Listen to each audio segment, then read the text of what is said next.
अस्सलाम वालेकुम वरहमतुल्लाह। Dear students, इधर हमारे पास एक एमसीक्यूज है, स्पीड वक़्त ग्राफ का ग्रेडियंट। ये मैं आप लोगों को डिटेल में टॉपिक करवा चुका हूँ। ये आप लोग उधर वीडियो से जाकर देखें तो हमारे पास ये इस वीडियो इसका लिंक भी मैं डिस्क्रिप्शन में डाल दूंगा, तो आप लोग उधर से जाकर देख सकते हैं। तो देखिए हमारे पास एमसीक्यूज है, कौन सा मोस्ट इंपॉर्टेंट, ये बोर्ड के पेपर में पक्का एमसीक्यूज आ सकता है।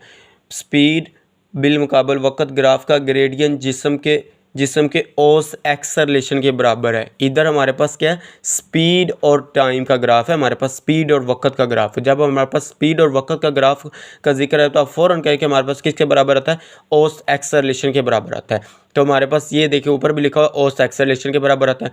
और दूसरा एमसीक्यूज बन सकता है कि हमारे पास स्पीड और वक़्त का ग्राफ किस चीज़ की मालूमात देता है, किस चीज़ की इंफॉर्मेशन देता है, वो भी हमारे पास एक्सेलरेशन की मालूमात देता है। ये हमारे पास इसमें दो मोस्ट इंपॉर्टेंट एमसीक्यूज है, ये आप लोगों ने अच्छी तरह से तैयार करने हैं। उम्मीद है कि आप लोगों को वीडियो अच्छी लगी है।